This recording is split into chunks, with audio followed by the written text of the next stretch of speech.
दो पंजाबी बहू की गर्मा गर्म रसोई। मॉम, बहुत दिन हो गए, कहीं घूमने ही नहीं गए। अब बेटा, तुझे पता है घूमने का काम डॉगी का होता है, इंसानों का नहीं। मम्मी क्यों मजाक करती हो? मैं 27 और राहुल 25 का हो गया है। लेकिन मजाल है, कभी आपने चिंता अपनी के आगे हमें इस सिटी के बाहर जाने ही नहीं दिया। हर संडे पूरी रात घूमता तो है उस चिराग के साथ। तुम दोनों तो संडे की रात गायब रहते हो, और कैसे नहीं जाने दिया? अभी 3 महीने पहले हम गर्मी की छुट्टी में तेरे ताया और ताई जी से मिलने गाँव गए थे ना। मामा मस्ती मत करो, हमारे ऑफिस की तरफ से ट्रिप जा रही है पंजाब, और हम दोनों भी जाना चाहते हैं। ठीक है बेटा, मुझे कोई प्रॉब्लम नहीं है। हेड ऑफिस से एक बार कॉन्ट्रैक्ट करके अपनी ट्रिप कंफर्म कर लेना। अगर ऐन मौके पर कैंसिल हुई तो ब्रांच ऑफिस जवाबदारी नहीं होगा। अपनी मम्मी की बात सुनकर दोनों भाई एक दूसरे का मुंह ताकने लगते हैं कि माँ ने क्या कह दिया। अब कौन से ऑफिस से परमिशन लेनी है? अरे भैया, मम्मी साफ साफ यही कहना चाह रही है कि पापा से एक बारी पूछ लो फिर जाओ। तभी वॉक से लौटे जीवन जी घर में प्रवेश करते हैं। सुन लिया मैंने, तुम दोनों को पंजाब जाना है। अरे जियो मेरे शेर, पंजाब बहुत अच्छी जगह है घूमने के लिए, और सर्दियों में तो और भी खूबसूरत हो जाता है। चारों ओर बस हरियाली ही हरियाली दिखती है। तो फिर हम दोनों पंजाब जाए ना पापा? हाँ हाँ बेटा, आराम से जाओ, कोई चिंता नहीं है। जिसके बाद दोनों बेटे बहुत खुश हो जाते हैं। उन्हें पहली बार आउट ऑफ स्टेट जाने की परमिशन मिली है। दोनों कमरे में जाकर जल्दी से पंजाब जाने की पैकिंग करते हैं और शाम की बस से सभी के साथ पंजाब निकल जाते हैं। सारा दिन सभी अमृतसर, चंडीगढ़ और पंजाब की अलग अलग जगहों और वाहे गुरु के दरबार में दर्शन करने जाते हैं। पंजाब का लंगर खाते हैं, फेमस लस्सी शॉप पर जाते हैं, खूब मजे करते हैं, और स्टे करने के बाद अब रात में उन्हें रिटर्न अपने शहर नोएडा आना था। रात की बस में सभी चढ़ जाते हैं। अरे ओ बस वाले भैया, कितने समय में नोएडा पहुंच जाएगी ये बस? अरे भैया जी, आप अंदर जाकर अपनी सेमी स्लीपर सीट गिरा करके आराम करो। सुबह 5 बजे तक पहुंच जाएंगे, रात भर का सफर है। बढ़िया है, कम से कम रात की नींद हमारी डिस्टर्ब नहीं होगी। जिसके बाद सभी बस में चले जाते हैं, और अभी शाम ही थी, इसीलिए सभी मजे से बस में नाचने गाने का माहौल बना लेते हैं और खुशी खुशी अपना सफर पूरा कर रहे होते हैं। लेकिन देर रात जब बस नेशनल हाईवे से गुजर रही होती है तो अचानक से रास्ते में वो बंद पड़ जाती है, और 10 मिनट तक जब बस नहीं चलती तो सभी कंफ्यूज हो जाते हैं कि क्या हुआ। भैया, किसी को टॉयलेट नहीं जाना है, आप बस चला दो। अरे भैया जी, बस रोक ही नहीं गई है, खराब हो गई है। अचानक से ब्रेक मारने पर पीछे का चक्का जाम हो गया है। अब मैकेनिक को बुलाना पड़ेगा, वही ठीक कर सकता है इसको। अरे फिर तो बहुत टाइम लगेगा। सभी अपनी सेफ्टी के डर से बस में ही बैठे रहते हैं, कोई बाहर नहीं निकलता। 1 घंटा बीत जाता है लेकिन कोई रिस्पॉन्स नहीं। क्या हो गया भैया, आज चल जाएगी बस या नहीं? अरे माफ करना साहब, बहुत मुश्किल है आज ये बस चले। मैकेनिक ने आने से मना कर दिया है। आसपास जो भी मैकेनिक हैं, ठंड की वजह से अभी इतनी सुनसान जगह पर कोई आने को तैयार नहीं है। सब कह रहे हैं कि ठंडी में जितना कमाएंगे नहीं, हालत खराब हो जाएगी। अब आप लोग बस में ही सो सकते हैं, या फिर जिसे बाहर जाकर कमरा ले तो वो कमरा जाकर लेकर सो सकता है। सभी बाहर जाते हैं, जहां दूर दूर तक कुछ नहीं था। बस नेशनल हाईवे के बगल में एक छोटा सा ढाबा था, जहां 2 लड़कियां आने जाने वाले लोगों को खाना खिला रही थी। तभी राहुल और विराज भी वहां जाते हैं और 2 चाय ऑर्डर करते हैं। ये लीजिए आपकी 2 चाय और बटर बन मक्खन। आप लोग अकेले ढाबा चला रही हैं? डर नहीं लगता यहाँ इतनी देर रात तक काम करने में? अरे ना जी, ये तो अपना घर है, अपनी जगह है, डर कैसा? और वैसे भी ये ढाबा मेरी बेजी चलांदी है। हम तो बस आज इतने काम कर रहे सी। वो क्या है ना, बेजी की तबीयत नरम गरम रहती है। गिन्नी की स्वीट बातें और भोलापन देखकर विराज उसे देखता ही रह जाता है। आप लोग मुसाफिर हो, इतने मुसाफिर ही आते हैं, इसलिए गल कर दी। जी, यहाँ कोई रूम मिलेगा रात में सोने के लिए? हमारी बस खराब हो गई है, वो देखो वो है बस, लेकिन वहाँ बंद बस में सोने में मुझे घुटन होती है। सानो, थोड़ी गल समझ गई, लेकिन माफ करना, तुझसे यहाँ तो कोई लॉन्ज होटल कुछ भी नहीं है। आप एक काम कर सकते हो, आप यहीं हमारे ढाबे पर आराम कर लो, खाट लगी है। यहाँ? वैसे आप लोग रात में ये ढाबा बंद नहीं करते हो क्या? अकेले 2 लड़कियां हैं केवल, डर नहीं लगता? कैसा डर जी, चालू हाईवे है, कैमरा लगा रखा है, और रात में मुसाफिरों को भी तो चाय पानी और खाने की व्यवस्था चाहिए ना। यहाँ दूर दूर तक कुछ नहीं है, इसलिए ढाबा चालू रहता है। और बताइए, तो हमारी बिजी रहती है ना इतने। चलो गिद्दे थोड़ी खातिर आलू के पराठे लान दी। हाँ जिसके बाद गिन्नी विराज और राहुल के लिए गर्मा गर्म मक्खन लगाकर आलू के पराठे सेकती है, तो वहीं पम्मी देसी स्टाइल में लस्सी तैयार करती है और दोनों को परोसती है। इतनी रात में लस्सी? यही तो नहीं पता आपको, लस्सी का कोई टाइम नहीं होता जी, जब मिले घटक जाओ। पम्मी और गिन्नी की बातें विराज और राहुल को बहुत प्यारी लगती हैं। दोनों उन्हें खाना खिलाती हैं, चाय नाश्ता देते हैं और जब ढाबे पर देर तक कोई नहीं आता तो उनसे बात करने लगती हैं। ऐसे ही बातों बातों में सुबह हो जाती है और पता भी नहीं चलता, बस बन जाती है। चलो जी, आप अपने पैसे बता दो जो भी खाने पीने के हुए हैं और हम चलते हैं, बस बन गई है। ना ना रहने दो जी, हम आपसे पैसे नहीं ले सकते। अरे ऐसे कैसे नहीं ले सकते, बताओ तो। विराज के लाख बोलने पर भी गिन्नी पैसे नहीं लेती। समझ लो उधार रहा। अभी तो आप नहीं ले रही हैं, लेकिन अगली बार हम ये उधार जरूर चुका देंगे। कभी मिले तो पैसे क्या, आपका फोन नंबर मिल सकता है, तभी तो उधारी कटेगी। गिन्नी मुस्कुराकर अपना फोन नंबर विराज को दे देती है। वहीं पम्मी और राहुल ने पहले ही बातों बातों पे नंबर एक्सचेंज कर लिया था। दोनों भाई बस में सवार होकर अपने घर आ जाते हैं, लेकिन जब से दोनों पंजाब की ट्रिप करके आए थे, दोनों अपने माता पिता और घर वालों से बात ही नहीं कर रहे थे। अरे मुझे लगता है मेरे दोनों अनमोल रतन पर किसी चुड़ैल का साया है। देखो ना कैसे ये लोग भूत बन गए हैं। जब से आए हैं कक्ष में रहते हैं, साथ में खाना तो छोड़ो, चाय नाश्ता तक नहीं कर रहे हैं। मम्मी, मुझे तो चुड़ैल का साया कम, भैया पर पंजाबन का साया लग रहा है। देखो ना, जब से भैया लोग पंजाब से आए हैं, बस फोन में लगे रहते हैं, वरना लैपटॉप ऑन करके हेडफोन लगाए रहते हैं। पक्का कोई तो लड़की है, चुप चोटी बहुत बोलती है। मैं बात करता हूँ दोनों से। जीवन जी अपने दोनों बेटों से बात करते हैं कि उन्हें क्या हो गया है, जब से आए हैं बोलते ही नहीं हैं। पापा, हमें ना 2 पंजाबी कुड़ी पसंद आ गई हैं और हम उनसे शादी करना चाहते हैं। हाँ पापा, वो बहुत ही प्यारी हैं। अरे कास्ट वाली नहीं है बेटा, ढूंढा तूने तो पंजाबी ही ढूंढा, बनिया लड़की ना मिली तुझे। देखा पापा, कहा था ना लड़की का ही चक्कर है। वैसे पापा, बनिया लड़के और पंजाबी लड़कियों की जोड़ी मस्त होती है। मत देखो जात पात, तोड़ दो ये जात पात की सलाखें और ला दो पंजाबी भाभी। तभी संगीता जी वहां आ जाती हैं। कौन है बेटा वो लड़की? ला, मैं भी बात करूंगी उसकी माँ से शादी के लिए। जिसके बाद दोनों बेटे पम्मी और गिन्नी का फोटो घर वालों को दिखाते हैं और सभी को पम्मी और गिन्नी बहुत पसंद आती है।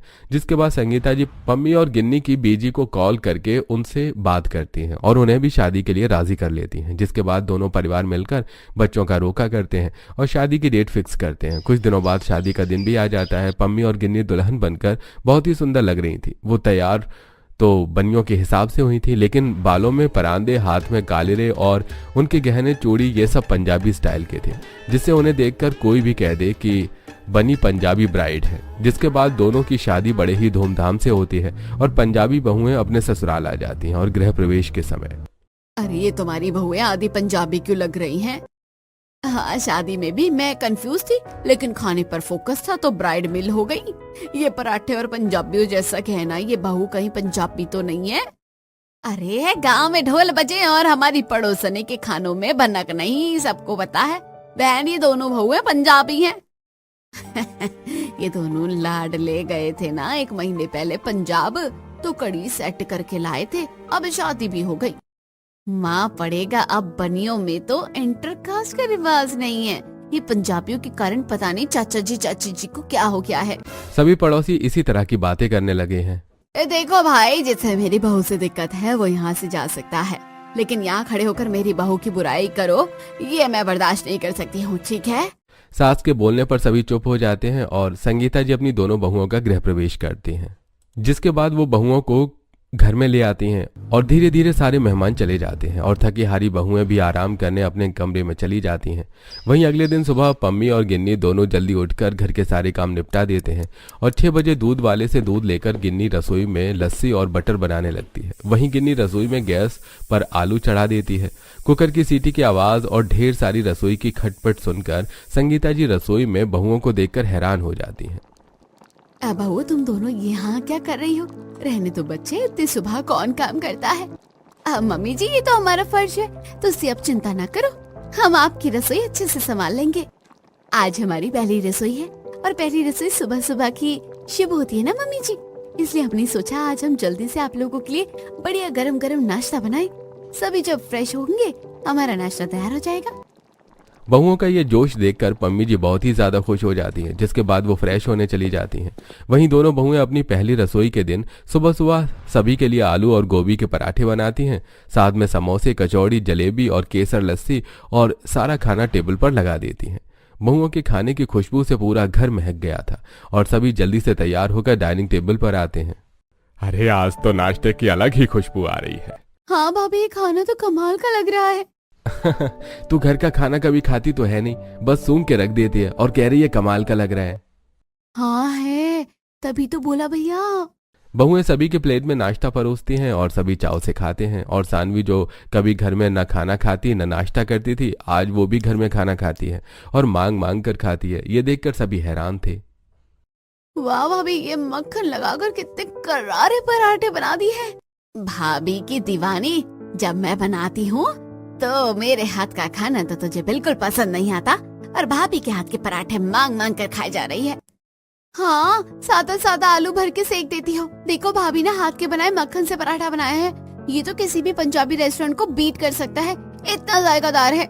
माँ रहने दो इसे, कुछ मत कहो। इतने दिनों बाद इसने घर का खाना खाया है, वो भी बिना फोर्स के, बहुत ही बड़ी बात है। घर में सभी बहू के हाथ के बनाए पराठे मक्खन में डुबोकर चाव से खाते हैं। बेटा, मक्खन और पराठे का कॉन्सेप्ट तो समझ आता है, लेकिन इतनी ठंडी में लस्सी बनाई हो, तबीयत खराब हो जाएगी। पापा जी, संडे हो या मंडे, ठंडी हो या गर्मी, हमें हमेशा लस्सी पीनी चाहिए। नहीं होगी सर्दी, शरीर में ताजगी बनी रहेगी। आप पी कर तो देखो। फिर जीवन जी लस्सी पी लेते हैं और उन्हें वो काफी पसंद आ जाती है।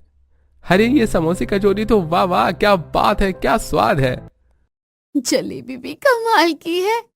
इसी तरह सभी बहुओं की खूब तारीफ करते हैं और उन्हें पहली रसोई का नेक देते हैं। बेटा जी, सब कुछ तो ठीक है, लेकिन कम से कम साड़ी पहन लेना था।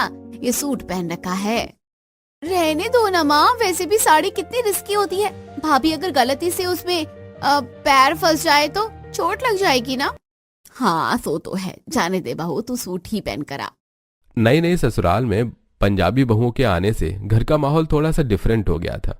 सभी पहले से ज्यादा घुल मिल गए थे। वहीं शाम होते ही पम्मी और गिन्नी रसोई में चली जाती हैं। बहू, चाय बना रही है? जी मम्मी जी, हाँ चाय बना रही हूँ। ठीक है, भरनी में आलू की भुजिया का पैकेट है, उसमें से आलू की भुजिया भी लेते आना।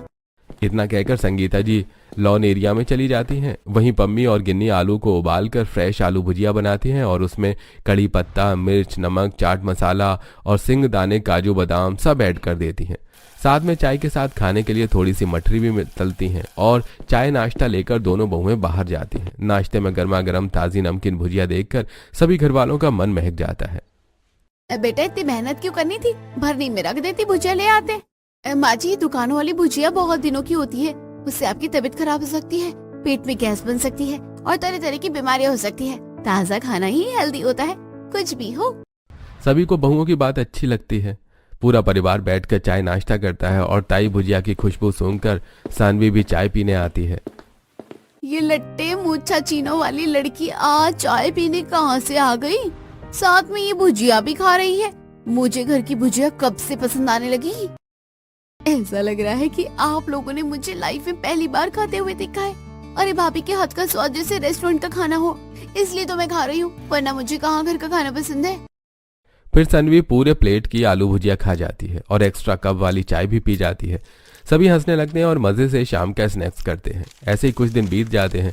दोनों पंजाबी बहुएं अपने ससुराल में बढ़िया बढ़िया खाना बनाकर सभी को खिला रही थी। उनका बनाया हुआ खाना काफी जायकेदार होता, जिसे घर वाले बड़ी चाव से खाते। वहीं एक दिन बहुएं खाना बनाकर टेबल पर लगा देती हैं। ये क्या दाल मखनी है, जीरा राइस है और मशरूम टिक्का और पनीर बटर मसाला बना है। वाह वाह वाह, बहु मजा आ जाएगा आज। लेकिन ये क्या रोटियां तो है ही नहीं।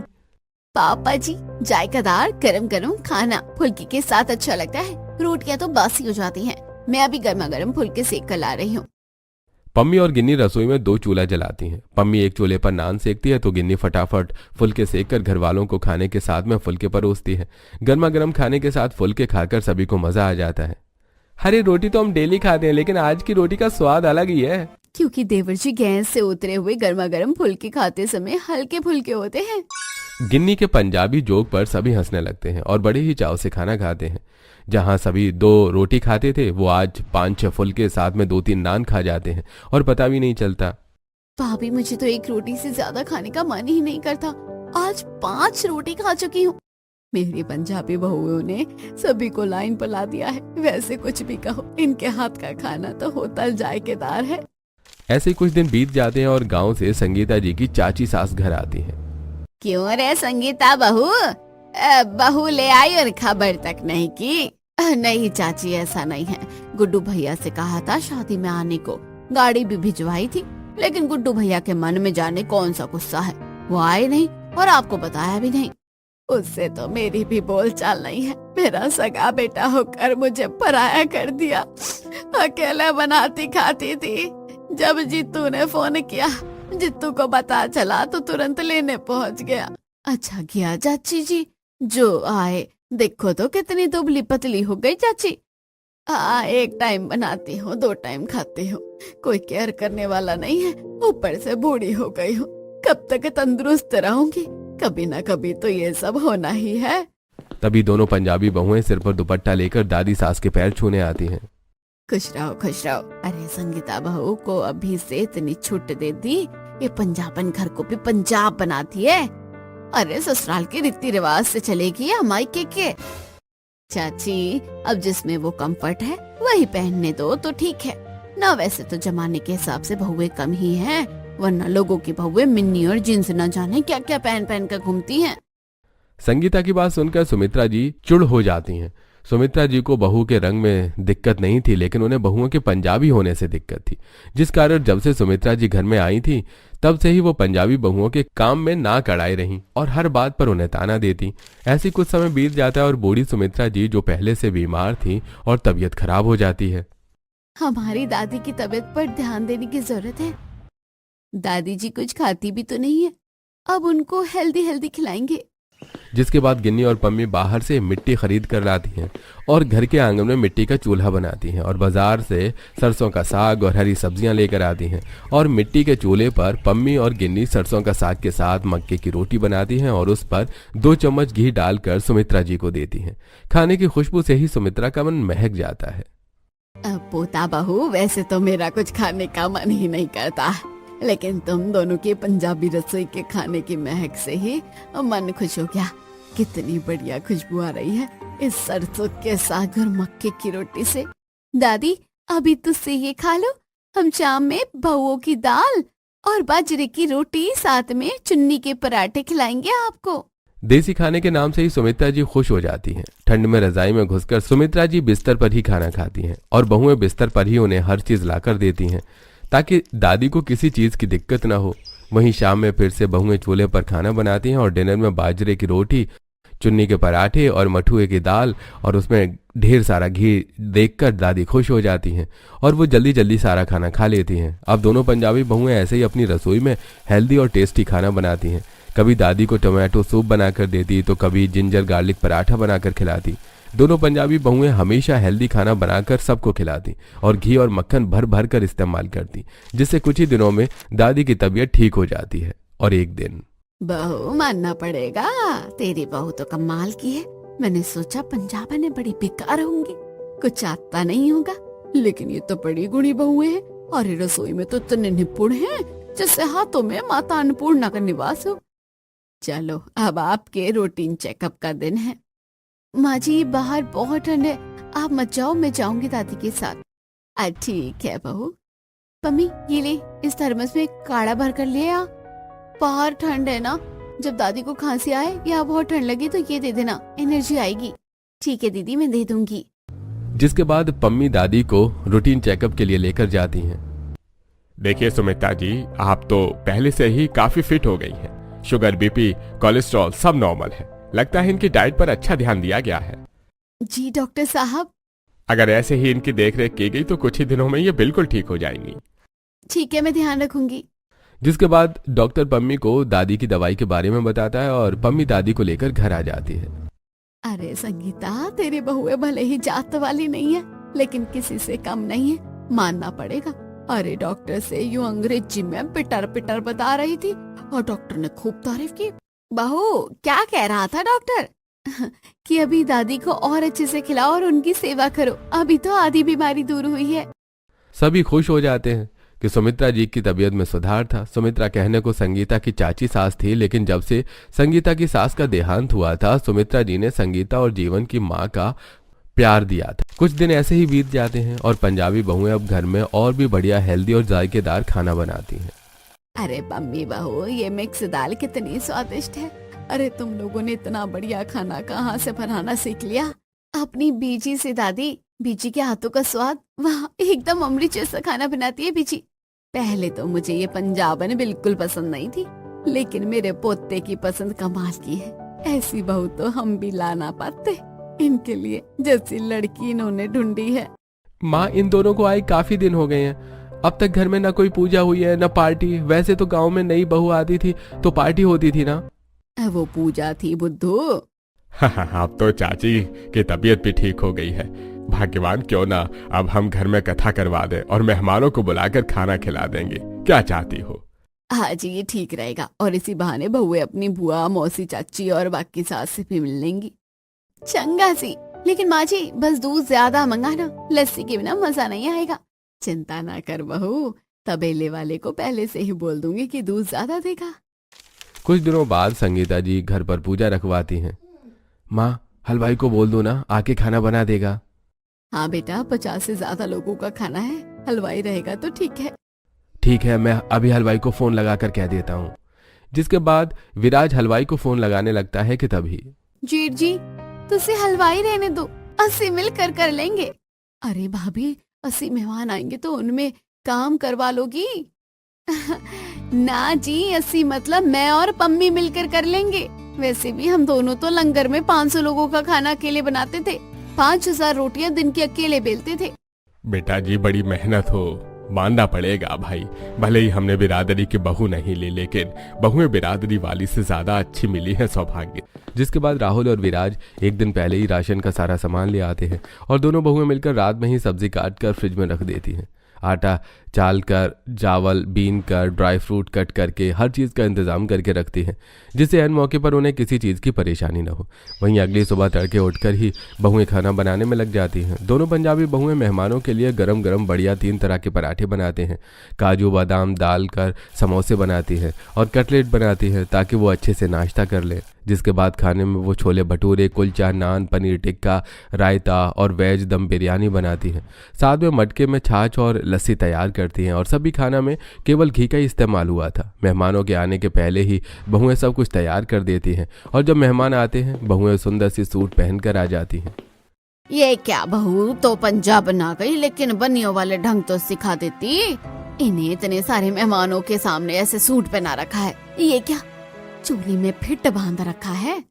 बुआ जी, पराठे होते हैं ये, और ये पंजाबी कड़ी दी शान है।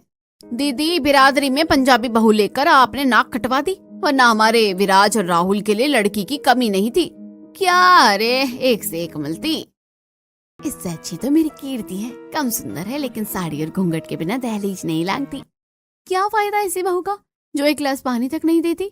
दीदी, आपकी बेटी ये पंजाबी के साथ रह रहकर कुछ ज्यादा ही नहीं बोलने लगी है। देवरानी जी, अपने हक के लिए बोलना कोई गलत बात नहीं होती है, और मेरी बहू जैसी भी है बहुत अच्छी है, आप चिंता मत करो। सारे मेहमान तरह तरह की बातें कर रहे थे और पंजाबी बहुओं को उल्टा सीधा बोल रहे थे। घर वाले उनके लिए स्टैंड भी लेते थे, लेकिन बहुएं खुद चुप थी कि जिसे वो कहना है कहने दो, हम सही हैं तो क्या फ़र्क पड़ता है। कुछ देर बाद खाने का समय हो जाता है और दोनों बहुएं बड़ी से मेज़ पर सभी के लिए खाना लगाती हैं। स्टार्टर से लेकर डेजर्ट सब कुछ था। 3 तरह की मिठाई, 4 सब्जी, 2 तरह की चावल, 3 तरह की रोटी, 3 तरह के पराठे। लगता है भैया भाभी का बजट बढ़ गया, इस बार बढ़िया हलवाई बुक किया है।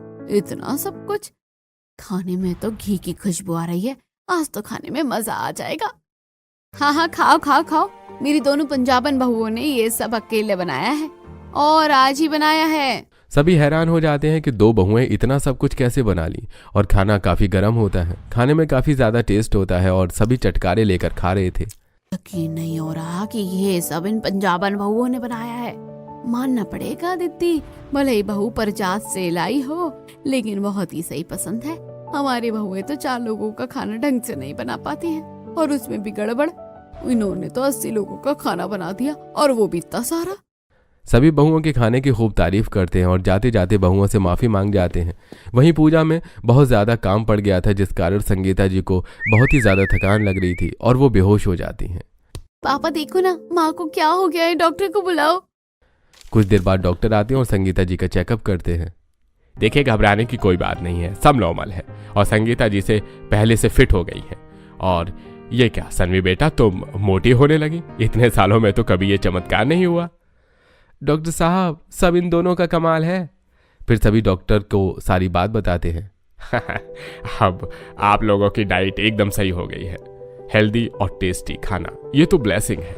हम डॉक्टर के नसीब में भी नहीं। वैसे पंजाबी खाना सच में स्वादिष्ट होता है। डॉक्टर साहब, अब एक पराठा तो बनता है। सभी हंसने लगते हैं और अब घर में सब खुश थे। एट द एंड घर के साथ बाहर वालों ने भी बहुओं की कास्ट छोड़कर उनके गुण देखकर उन्हें एक्सेप्ट कर लिया।